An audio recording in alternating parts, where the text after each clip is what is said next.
آج کے خطبے میں پچھلے جمعے کچھ بات آپ سے میں نے کی تھی موسیٰ علیہ السلام کے قصے کے بارے میں. وہاں سے جہاں ہم بات چھوڑ گئے تھے وہاں سے کچھ مزید آگے بات آپ سے مجھے کرنی ہے. تو مجھے معاف کر دیجیے. فغفر لہ، اور اس کی بنیاد پر اللہ تعالیٰ نے انہیں معاف کر دیا. فغفر لہ، یہ آخری بات اس پہ ایک اور خطبہ کے بھی انشاءاللہ میں بھی اگلے ہفتے کریں گے کہ اللہ تعالیٰ نے جب انہیں معاف کیا ہے تو کیا انہیں معلوم تھا کہ اللہ تعالیٰ نے انہیں معاف کیا کہ نہیں. پچھلی بار آخری بات جو ہم نے کیا تھا ذکر سورۃ القصص میں سے، وہ اس بات کا تھا کہ موسیٰ علیہ السلام نے ایک حادثہ ہوتے دیکھا. مصری قوم کا کوئی پولیس والا، کوئی فوجی کسی شہری کو مار رہا تھا، پیٹ رہا تھا. انہوں نے دیکھا کہ شاید یہ اسی طرح کا حادثہ ہے جو ہزاروں دفعہ یہاں ہوتا ہے. بنی اسرائیل تو غلام قوم ہیں، ان پر ہمیشہ ظلم ڈھائے جاتے ہیں، تو یہ بھی اسی طرح کا ایک اور کیس ہو رہا ہوگا. تو انہوں نے فیصلہ کیا کہ وہ جا کر مدد کریں ظالم کے خلاف. تو انہوں نے جا کے پولیس والے کو یا فوجی کو مکہ مار دیا. فقضا علیہ، اللہ تعالیٰ بتاتے ہیں کہ وہیں اس کی موت ہو گئی. اور اسی وقت موسیٰ علیہ السلام کو اس بات کا خیال آیا کہ یہ جلد بازی شیطان کا عمل تھا. فوراً الفاظ ان کے منہ سے یہ نکلے ہیں، قال ھذا من عمل الشیطان. انہوں نے کہا یہ شیطان کے عمل میں سے ہے. انہ عدو مضل مبین، کہ وہ دشمن ہے اور وہ گمراہ کرتا ہے. یہاں گمراہی کے لفظ پہ ہم نے پچھلی دفعہ زیادہ بات نہیں کی تھی، آج یہاں سے شروع کریں گے. اصل میں انسان کی نیت اچھی ہو اور وہ کوئی ظلم ہوتے دیکھے، کوئی ناانصافی ہوتے دیکھے، تو انسان کی فطرت میں ہے کہ وہ اس کے خلاف کوئی اقدام کرے، کچھ کرنے کی کوشش کرے. بڑی مشہور ہے حدیث رسول پاک کی صلی اللہ علیہ وسلم، من رآ منکم منکرا، تم میں سے کوئی خراب چیز کوئی دیکھے، فلیغیرہ بیدہ، تو ہاتھ سے بدلے. فمن لم یستطع فبلسانہ، اگر نہ کر سکے تو کم از کم زبان سے تو کرے. ومن لم یستطع فبقلبہ، اور نہ کر سکے تو کم از کم دل میں تو اس کو بری لگے. وذالک اضعف الایمان، وہ ایمان کی سب سے کمزور حالت ہے. تو یہ تو ہم سب کو معلوم ہے کہ اگر کوئی برا ہو رہا ہے اور آپ بس کھڑے تماشا دیکھ رہے ہو تو یہ ایمان کے خلاف ہے. اگر آپ میں صلاحیت ہے تو اس کو روکنے کی کوشش کرو، اور اگر ایسی صلاحیت نہیں تو کم از کم اس کے خلاف بول تو دو. ایسا مت کرو، کچھ پکار تو دو. اور اتنی بھی نہیں ہے تو کم از کم دل میں تو تکلیف ہونی چاہیے. یعنی آپ چل رہے ہو، گاڑی چلا رہے ہو، کچھ خراب چیز ہوتے دیکھ رہے ہو اور آپ کے دل پہ کچھ اثر بھی نہیں ہوا، آپ چلتے چلاتے گئے، وہ کم از کم ایمان کی نشانی بھی نہیں ہے اس انسان کے اندر، جس کو فکر ہی نہ ہو، اس کو خیال تک نہ آئے. ایک تو ہے نا کہ روک کے گاڑی اس کے بچے کی مدد کرنے کی کوشش کرے یا کچھ ہیلپ کرنے کی کوشش کرے. ایک ہے کم از کم کھڑکی نیچے کر کے کچھ کہہ تو دو. نہیں کرو بھائی، ایسا کیا کر رہے ہو، کم از کم زبان سے. لیکن اگر اس میں سے کچھ بھی نہیں ہے اور احساس تک نہیں ہے تو وہ پھر ایمان کا نہ ہونے کے برابر ہے وہ چیز. تو جو موسیٰ علیہ السلام نے کیا وہ تو اصل میں ایمان کا تقاضا ہے. ان کے ہاتھ میں صلاحیت تھی، انہوں نے ایک غلط کام ہوتے دیکھا، انہوں نے ایک کام کیا. تو اس میں ھذا من عمل الشیطان کس طرح ہے اور شیطان گمراہ کرنے والا کیسے ہے. اصل میں اللہ تعالیٰ نے ایک اور مقام پر ہمیں ایک حقیقت بتائی ہے، وَلَا تَقْفُ مَا لَيْسَ لَكَ بِهِ عِلْم، کہ جس چیز کا پورا علم نہ ہو اس کا پیچھا مت کیا کرو. جس چیز کا پورا یعنی علم نہ ہو تو اس کے پیچھے مت جایا کرو. ایک اور مقام پر اس کا اس سے کچھ تعلق بھی ہے یوسف علیہ السلام کے قصے میں جانے سے پہلے اگر میں آپ سے کہوں کہ کسی کے خلاف یا جھوٹا ثبوت لگا کر اس کو جیل میں بھجوا دیا گیا، کسی کے خلاف جھوٹا ثبوت اور پھر غلط الزام لگایا جان بوجھ کر اور وہ جیل میں ڈال دیا گیا. ہم میں سے کوئی بھی کہے گا کہ اگر ایسا کچھ ہوا ہے تو ناانصافی ہے، اس کے ساتھ زیادتی کی گئی ہے. یوسف علیہ السلام نے سورہ یوسف میں جھوٹا الزام لگوایا اپنے بھائی پر، اور اس کی وجہ سے ان کو گرفتار کیا گیا اور ان کو رکھ لیا گیا.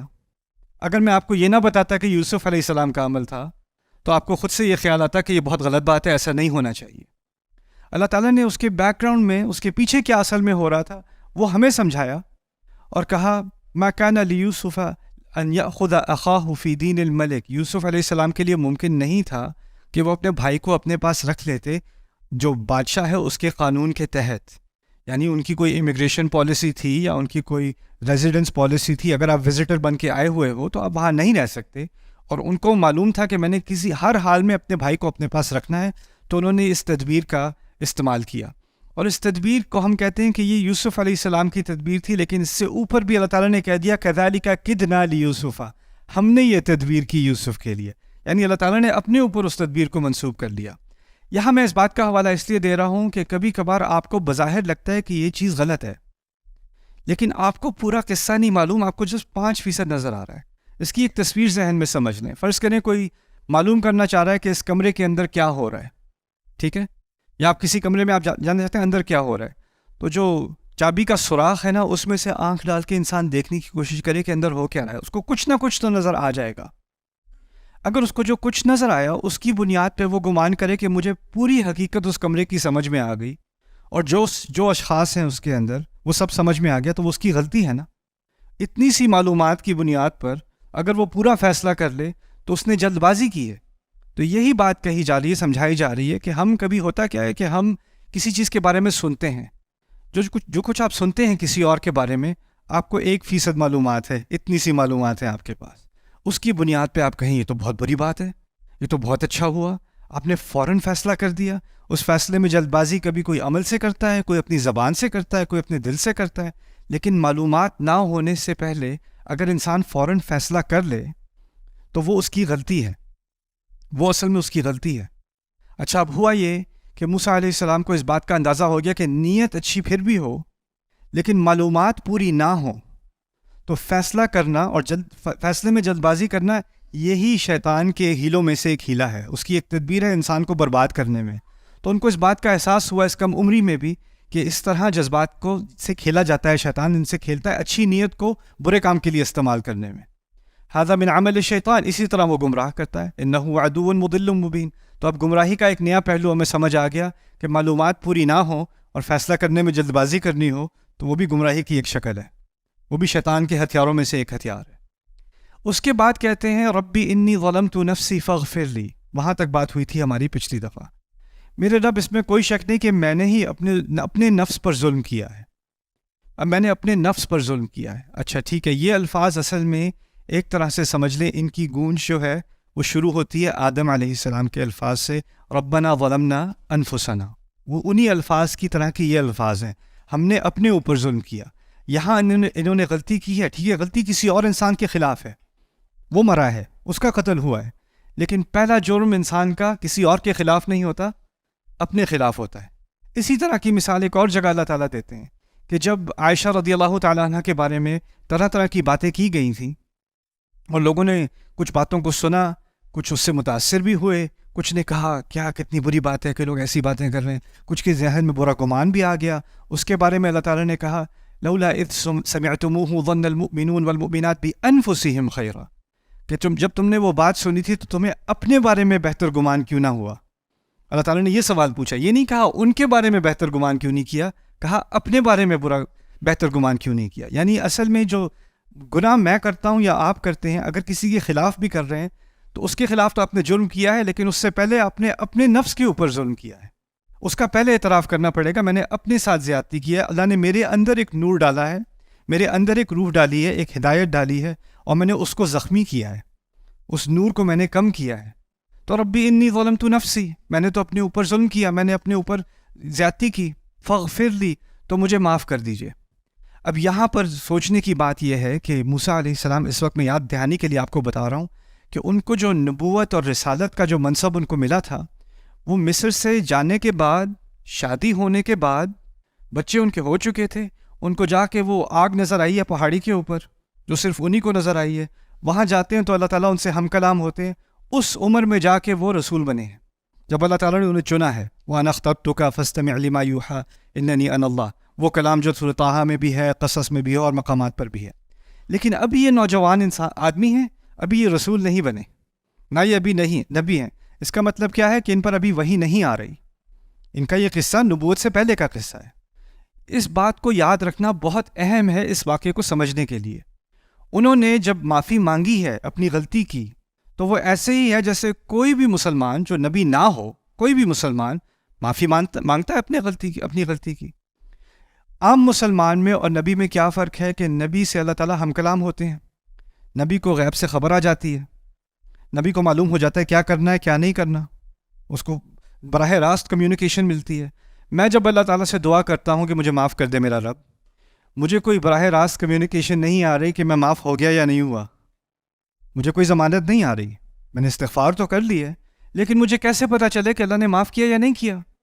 ہو سکتا ہے میں نے بڑی استغفاریں کر لی، لیکن دل میں رہتا ہے خیال کہ پتہ نہیں اللہ نے یہ قبول کی ہوگی کہ نہیں، اتنا بڑا گناہ ہے، اتنی بڑی غلطی مجھ سے ہو گئی ہے، کیسے معاف ہو جائے گی، میں کچھ اور جتنا بھی کر لوں شاید یہ کافی نہیں ہے، شاید میرا دل اتنا پاک نہیں ہے کہ اللہ اس کو قبول کر لے، شاید میری استغفار میں کوئی کمی ہے، شاید میری اچھے اعمال میں، کیونکہ اللہ نے ایک اور مقام پر کہا ہے سبحانہ و تعالی ان الحسنات یذہبن السیئات، اچھے اعمال برے اعمال کو مٹاتے ہیں، تو شاید میرے اچھے اعمال اتنے اچھے ہیں ہی نہیں کہ وہ اس برے عمل کو مٹا سکیں. تو آپ کو اپنی استغفار پہ شک کہ شاید وہ اتنی اچھی نہیں ہے، پھر اپنے اعمال پہ شک، پتہ نہیں حج قبول ہوا ہوگا کہ نہیں ہوا ہوگا، یہ عمرہ اللہ نے مانا کہ نہیں مانا، یہ روزے رمضان کے مانے گئے کہ نہیں مانے گئے، میری نیت پوری طرح پاک تھی یا نہیں. ہر معاملے میں انسان اپنے آپ پہ شک کرنے لگے کہ شاید اس کا معیار ایسا نہیں ہے کہ اللہ اس کو قبول کرے. یہاں یہی سوال جو ہم اب کبھی اپنے آپ سے پوچھتے ہیں، وہی سوال پوچھنے کا حق موسیٰ علیہ السلام کو بھی ہے. ان پر ابھی رسالت نہیں آ رہی، کہیں سے وہی نہیں آئے گی کہ تم نے معافی مانگی تو میں نے تجھے معاف کر دیا، تو ان کے پاس ایک ضمانت آ گئی، گارنٹی آ گئی، اللہ کا اپنا کلام براہ راست آ گیا. ابھی وہ نبی نہیں ہے. اللہ تعالیٰ فرماتے ہیں انہوں نے یہ دعا مانگی کہ میں نے غلطی کی، مجھے معاف کر دیں. اللہ تعالیٰ فرماتے ہیں فغفر لہ، اس وجہ سے، فاس کو فاس سببیہ کہتے ہیں، جس کی وجہ سے اللہ تعالیٰ نے انہیں معاف کر دیا. فغفر لہ انہ هو الغفور الرحیم، بے شک وہی ہے جو بہت زیادہ معاف کرتا ہے، بہت زیادہ ڈھکتا ہے گناہوں کو، اور بہت ہی محبت اور خیال کرنے والا ہے، رحیم. اچھا، یہ بات تو اللہ تعالیٰ نے کہہ دی. اب اللہ نے اپنی طرف سے بتا دیا اپنے نقطۂ نظر سے کہ وہ معاف ہیں، لیکن اس کا مطلب اب بھی یہ نہیں ہے کہ موسیٰ علیہ السلام کو معلوم ہے کہ وہ معاف ہیں، ان کو ابھی بھی نہیں پتہ. اگلی آیت سنتے ہیں موسیٰ علیہ السلام کیا فرماتے ہیں. کہتے ہیں ربی بما قال ربی بما انعمت علی فلن اکون ظہیرا للمجرمین، میرے رب جو نعمت آپ نے میرے اوپر ابھی کی ہے، اس کی وجہ سے میں کبھی کسی مجرم کی سپورٹ نہیں کروں گا، میں کسی مجرم کی مدد نہیں کروں گا کبھی بھی، ایسا میں کبھی نہیں بنوں گا. آیت کے پہلے الفاظ کیا ہیں؟ کیوں نہیں کروں گا؟ کیونکہ آپ نے میرے اوپر بڑا انعام کیا ہے. تو سوال یہ پیدا ہوتا ہے یہ انعام کون سا ہے؟ ابھی تو قتل ہوا ہے، ابھی انہوں نے استغفار کی ہے، ابھی بھیک مانگی ہے کہ یا رب مجھے معاف کر دے، میں نے اپنے اوپر ظلم کیا. اور اس کے بعد فوراً ان کے اگلے الفاظ ہیں اللہ تعالیٰ تیری بڑی نعمت ہے میرے اوپر، اور اس نعمت کی وجہ سے میں آئندہ ایسی غلطی نہیں کروں گا، فلن اکون ظہیرا للمجرمین. یہاں سے قرآن جو حکمت ہمیں سکھا رہا ہے وہ یہ ہے لا تقنطوا من رحمت اللہ ان اللہ یغفر الذنوب جميعا، اللہ تعالیٰ کی رحمت سے مایوس نہ ہو، مسلمان کو کہا ہے، اس میں کوئی شک ہی نہیں ہے کہ اللہ تمام گناہوں کو معاف کرے گا. اب یہاں جو چیز میں نے سیکھی وہ کیا ہے اور آپ نے سیکھی وہ کیا ہے کہ جب انسان صاف دل سے، خلوص سے، اس کو ندامت ہے، اس کو شرمندگی ہے اپنی غلطی پر، اور اس نے اللہ تعالیٰ کے سامنے اعتراف کیا اپنی غلطی کا اور توبہ کی ہے اور معافی مانگی ہے، تو اللہ اپنی طرف سے ضمانت دے رہے ہیں، گارنٹی دے رہے ہیں کہ اللہ نے اس میں کوئی شک ہونا ہی نہیں چاہیے کہ اللہ تعالیٰ نے معاف کر دیا، بلکہ یہ استغفار کرنا یہ اللہ تعالیٰ کی طرف سے ایک بہت بڑی دی ہوئی نعمت ہے. بہت سارے لوگ ایسے ہوتے ہیں غلطی کرتے ہیں اور پھر بہانے بناتے ہیں، دیکھو میری غلطی نہیں تھی، میرے اوپر پریشر بہت تھا، میری غلطی نہیں تھی، دیکھو سوسائٹی ایسی ہو گئی ہے، میری غلطی نہیں تھی، حکومت نے یہ کیا تھا، میری غلطی نہیں تھی، میری فیملی خراب ہے، میرے پیرنٹس ایسے ہیں، میرا بھائی ایسا ہے، میرا وہ ایسا ہے، وہ ایسا ہے، سب کی غلطی ہے، میری نہیں ہے. لیکن اگر انسان میں اتنی صلاحیت ہو کہ غلطی کرنے کے بعد اس میں اتنی عقل ہو کہ سارے بہانے ڈھونڈے بغیر، اس وقت دیکھیں موسیٰ علیہ السلام کی صورتحال دیکھیں، وہ بہت سارے بہانے بنا سکتے ہیں. وہ یہ کہہ سکتے ہیں یہ تو ہر روز اس طرح کرتے ہیں، تو مجھے کیسے پتا ہوتا کہ آج یہ ظالم ہے اور یہ مظلوم ہے؟ آج سے لاکھ دفعہ پہلے یہ سارے فوجی یہ ظالم ہوتے ہیں اور بنی اسرائیل والے مظلوم ہوتے ہیں، تو مجھے کیسے پتا ہونا تھا کہ ایک دن یہ مظلوم ہے اور دوسرا ظالم ہے؟ میں کیسے معلوم کر سکتا تھا؟ مجھے تو اس بات کا علم نہیں ہو سکتا تھا. تو وہ بہانہ بنائے بغیر انہوں نے بس اپنی غلطی کا اعتراف کیا ہے، اور یہ اللہ تعالیٰ کی طرف سے دیا ہوا بہت بڑا تحفہ ہے انسان کو کہ وہ بہانوں کو سب کو چھوڑ کے، ان کو اگنور کر کے اپنی غلطی کا اللہ تعالیٰ کے سامنے اعتراف کر لے اور کہہ دے یا رب میں نے اپنے اوپر ظلم کیا، مجھے معاف کر دے. اور جس کو یہ نعمت مل جائے کہ وہ بہانوں کے پیچھے نہ بھاگے، بل الانسان علی نفسہ بصیرہ ولو القى معاذیرہ، سورۃ القیامہ میں اللہ تعالیٰ فرماتے ہیں کہ انسان کو اپنے اوپر بہت پوری نظر ہے. میں جو اپنے آپ کو دیکھتا ہوں نا کوئی اور نہیں دیکھ سکتا، جیسے آپ اپنے آپ کو دیکھ سکتے ہو کسی اور کو نظر نہیں آ رہے. آپ کے قریبی ترین لوگ بھی آپ کو اس طرح نہیں دیکھ سکتے جیسے آپ اپنے آپ کو دیکھ سکتے ہو. اور پھر بھی اللہ تعالیٰ بولا وہ القى معاذیرہ، حالانکہ وہ جتنی بھی بہانے بناتا رہے، بہانے پھینکتا رہے، ہوتا یہ ہے کہ آپ کو آئینے میں آپ نظر آ رہے ہو لیکن وہ آئینے میں بھی آپ جھوٹ بولنا شروع کر دیتے ہو. تو یہ چیز اللہ تعالیٰ کی طرف سے بہت بڑی نعمت ہے. اور یہاں اللہ تعالیٰ کی ایک بہت بڑی نعمت اور یہ بھی ہے کہ جس کو اللہ نے خلوص سے استغفار کرنے کی توفیق دی اس کو یہ تحفہ بھی دے دیا کہ تیری استغفار قبول ہے. اس میں شک کرنے کی ضرورت اب نہیں ہے. اس میں بار بار پیچھے جا کر سوچنا پتہ نہیں معاف کیا ہوگا کہ نہیں, پتہ نہیں وہ استغفار صحیح تھی یا نہیں, پتہ نہیں اللہ کے ہاں معاف ہوگا کہ نہیں, یہ شک چھوڑ دو. اسی لیے یہاں انا کا لفظ استعمال ہوا ہے. علماء تفسیر میں بہت ساروں کی رائے یہ ہے, کبھی کبھی اللہ کہتے ہیں واللہ غفور الرحیم, اللہ معاف کرنے والا ہے, اور اللہ وا کے معنی ہے اور اللہ معاف کرنے والا ہے. وہ حالیہ جملہ ہو جاتا ہے یا استئناف ہو جاتا ہے. لیکن جب اللہ تعالیٰ کہتے ہیں نا ان اللہ غفور الرحیم, انا کا اضافہ کیا جاتا ہے کچھ آیات میں. ان آیات میں فرق یہ ہوتا ہے کہ یہاں ضمانت دی جا رہی ہے ان مقامات پر کہ اس میں شک کرنے کی کوئی گنجائش ہے ہی نہیں کہ اللہ معاف کرے گا. تو یہاں پر ایک شک کی گنجائش ہی نہیں ہے. آپ کو یہ انگزائٹی, یہ پریشانی اپنے اوپر لینے کی کوئی ضرورت ہی نہیں ہے پتہ نہیں معاف ہوا کہ نہیں ہوا. اس بوجھ کو اللہ تعالیٰ نے ہلکا کیا ہے ہمارے لیے. انہ هو الغفور الرحیم.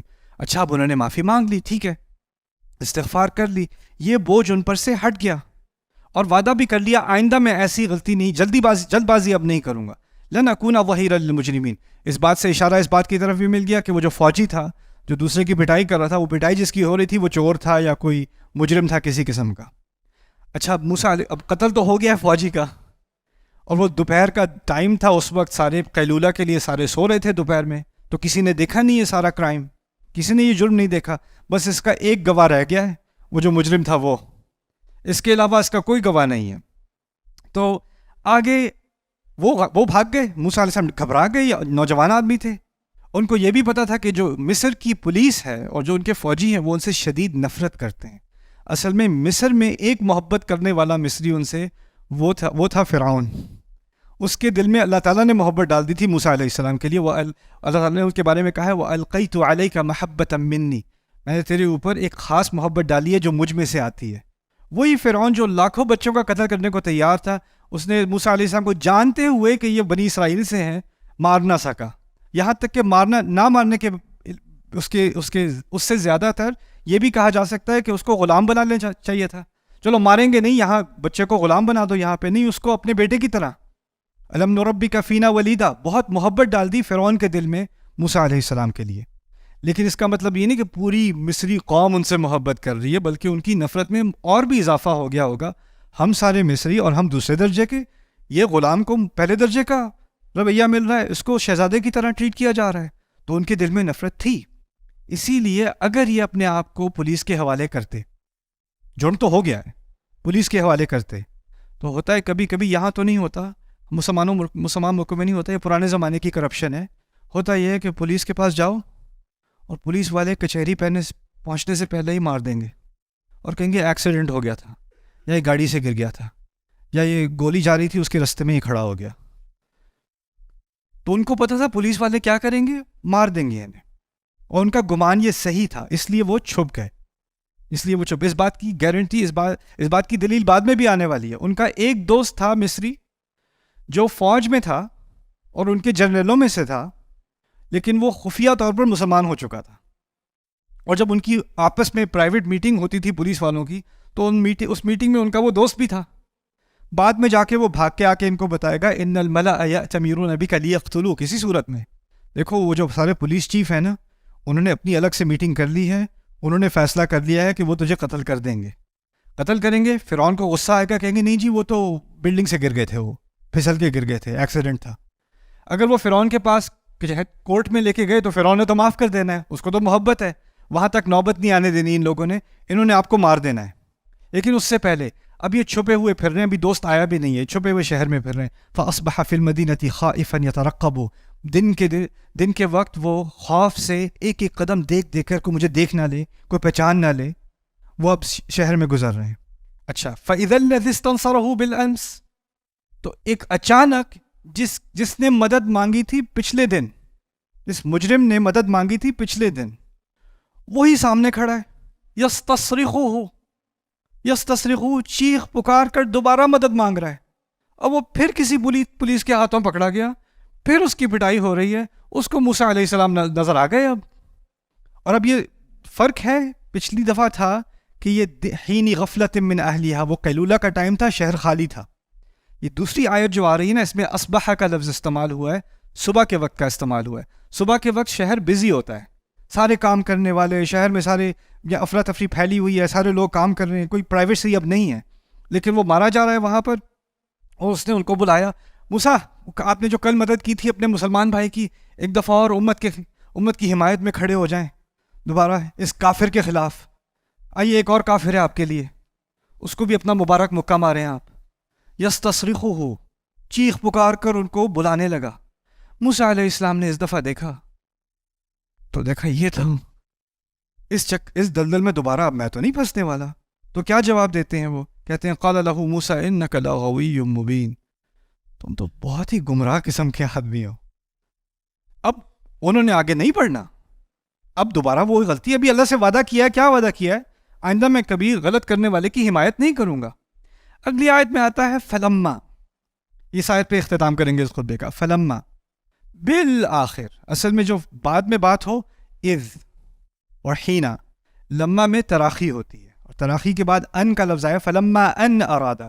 اس ان کو بھی زائدہ کہا جاتا ہے، عام طور پہ کہتے ہیں فلما ارادہ، لیکن یہاں ہے فلما ان ارادہ لزیادت التراخی، یعنی بہت عرصے کے بعد موسیٰ علیہ السلام سوچنے میں کیا کروں، اس کی وہاں پٹائی ہو رہی ہے اور وہ مارا جا رہا ہے، اس کو اتنا مارا جا رہا ہے کہ وہ تقریباً مرنے کو آ گیا ہے. تو اب موسیٰ علیہ السلام کے دل میں ایک اور خیال، کل میں نے جلدی میں اقدام کر لیا تھا تو غلطی ہو گئی، آج اگر میں کچھ اقدام نہ کروں تو میرے سامنے قتل ہو جائے گا. چور تو وہ ہے لیکن موت کا تو مستحق نہیں ہے. تو وہ ایک دوسرا ایکسٹریم ہو گیا نا. ایک ایکسٹریم ہوتا کیا ہے کہ اگر انسان سے ایک غلطی ہو جائے تو کہ میں اس غلطی کے کبھی قریب بھی نہیں آؤں گا، اور وہ میں اتنا دور ہو جاؤں گا اس سے کہ میں دوسری طرح کی غلطی شروع کر دوں گا. وہ جو دوسرے ایکسٹریم پر ہے، تو کوئی کھڑا تماشا دیکھتا رہے اور کچھ نہ کرے، وہ بھی غلط ہے.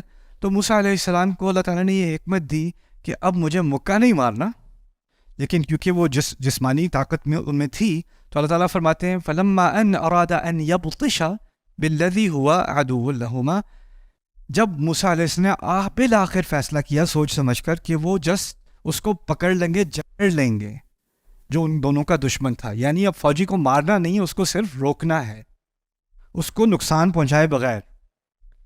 اگر میں نے کسی فتنے میں اپنا ہاتھ ڈالنا ہے، یا تو یہ ہے کہ میں کسی ایک کی جلد بازی میں حمایت کر دوں اور دوسرے کو مکہ مار دوں، دوسرا یہ ہے کہ میں کچھ بھی نہ کروں، ایک دوسرے کو مارنے دو، میرا کیا مسئلہ ہے، چھوڑو، اب میں نے اپنا سبق سیکھ لیا، میں انوالو نہیں ہوتا. لیکن اگر میرے پاس صلاحیت ہے کہ میں سیز فائر کرا دوں، میں مارنے والے کو روک دوں، اس کو نقصان پہنچائے بغیر میں روک دوں، تو کم از کم یہ فتنہ آگے نہ پھیلے، تو مجھے انوالو ہونا چاہیے. فلما اراد ان یبطش بالذی هو عدو لہما. اچھا وہ آئے آخرکار، سوچ سمجھ کر وہ بڑھ رہے ہیں، وہ لیٹا ہوا ہے مجرم زمین پہ، اس کو منہ پہ مکے پڑ رہے ہوں گے. اس نے سائڈ سے دیکھا موسیٰ علیہ السلام آ رہے ہیں. جب اس نے دیکھا موسیٰ علیہ السلام آ رہے ہیں تو اس کو غلط فہمی ہوئی. اس نے سوچا پتہ نہیں کل کی وجہ سے غصہ ہوگا انہیں، تو یہ اس کے ساتھ مل کے یہ بھی مارنا شروع کر دیں گے، تو یہ فوجی کے تو میں 20-30 مکے کھا لوں، ان کے مکے کا وہ ایک بھی لگ گیا تو کام ہو جانا ہے. تو اب اس کو لگا کہ یہ تو ایمرجنسی ہے بھائی، جان بچانی ہے، اب میں کیسے جان بچاؤں؟ موسیٰ آ رہے ہیں، موسیٰ آ رہے تھے اس کو بچانے علیہ السلام، وہ سمجھ رہے اس کو مارنے آ رہے ہیں. اس کو غلط فہمی ہو گئی. اس کو غلط فہمی، اس نے کیا کیا، فوراً آواز پکارتا ہے اونچی آواز میں، یا موسیٰ اتريد ان تقتلنی، کیا تو مجھے قتل کرنا چاہتا ہے؟ کما قتلت نفسا بالامس، جیسے کہ تو نے کل قتل کیا تھا. سب کے صبح میں ہے، سارا رش ہے، سب لوگ آئے ہوئے ہیں، اور اس نے سب کے سامنے ان کے جرم کو ایکسپوز کر دیا. یہاں پہ ایک بڑی حکمت سکھائی ہے قرآن نے. کچھ لوگ ہوتے ہیں جن کی آپ بڑی اچھی نیت سے مدد کرتے ہو، اور وہ آپ کو پھسلا کر اپنے جرم میں پھنسا لیتے ہیں.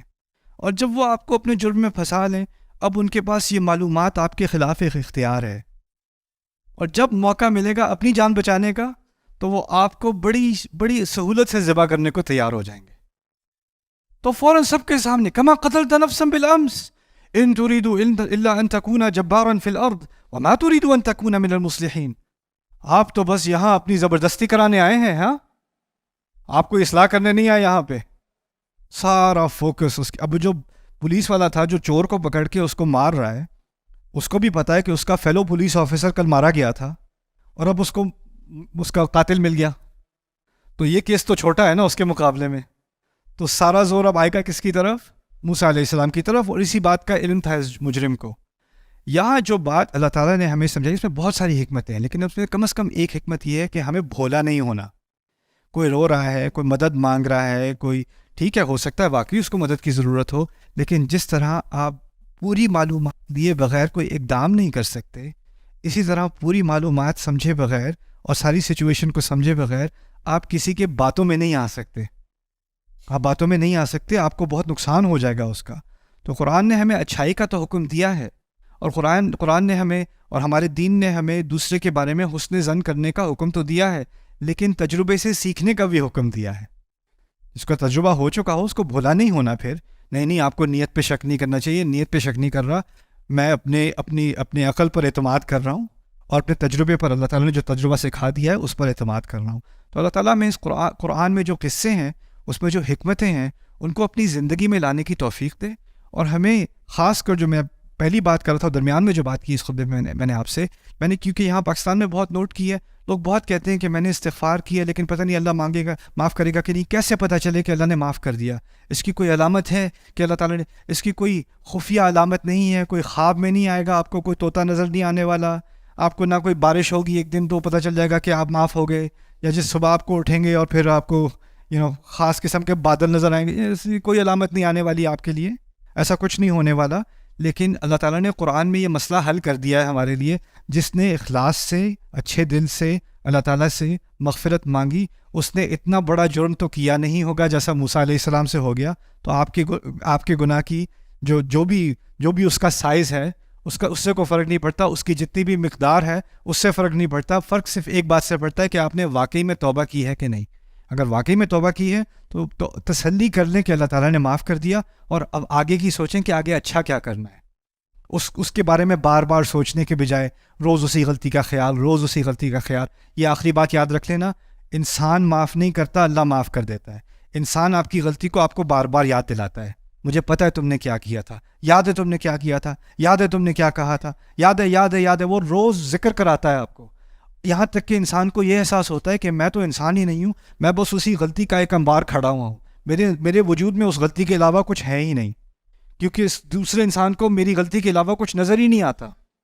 میرا رب غلطی کو نہیں دیکھتا، دل کو دیکھتا ہے، اور دل کو دیکھنے کی صلاحیت دوسرے انسان کو نہیں دی. لیکن لوگ کبھی جرت کر کے ایسی باتیں بھی کر دیتے ہیں نا کہ اللہ تمہیں کبھی معاف نہیں کرے گا، یا میں اللہ سے کہوں گا تمہیں کبھی معاف نہ کرے، یا میں قیامت کے دن اللہ سے تمہاری شکایت کروں گا، دیکھنا تم جتنی بھی معافیاں مانگنا کافی نہیں ہے. لوگ اپنی طرف سے یہ لائنیں مارتے رہیں، ان کے الفاظ کی حیثیت اتنی ہے. اللہ کا کلام اونچا ہے.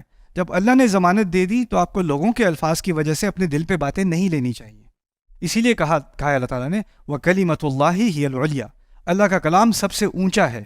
جب اللہ نے کوئی بات کہہ دی تو اس کی ٹکر میں کسی کے کامنٹ یا کسی کا تانا یا کسی کا الزام یا کسی کی طرف سے وہ بڑی ضمانت دے کے کہیں اللہ آپ سے پوچھے گا. آپ کو کس نے کہا اللہ آپ سے پوچھے گا؟ آپ کو کہاں سے یہ علم ملا؟ یہ تو وَمَا كَانَ اللَّهُ لِيُطْلِعَكُمْ عَلَى الْغَيْبِ، اللہ تمہیں کوئی غیب کی خبر دینے والا نہیں ہے.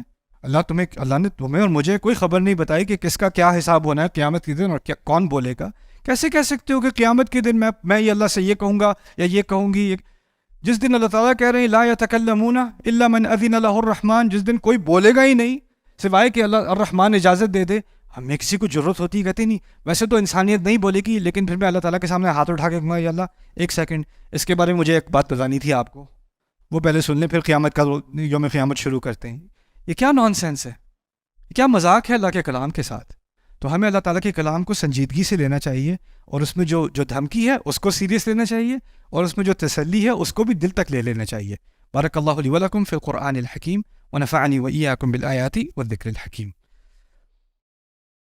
I hope you guys enjoyed that video clip. My team and I have been working tirelessly to try to create as many resources for Muslims to give them first steps in understanding the Quran all the way to the point where they can have a deep, profound understanding of the Quran. We are students of the Quran ourselves, and we want you to be students of the Quran alongside us. Join us for this journey on BayyinaTV.com, where thousands of hours of work have already been put in. And don't be intimidated, it's step by step by step, so you can make learning the Quran a part of your lifestyle. There's lots of stuff available on YouTube, but it's all over the place. If you want an organized approach to studying the Quran beginning to end for yourself, your kids, your family, and even among peers, that would be the way to go. Sign up for BayyinaTV.com.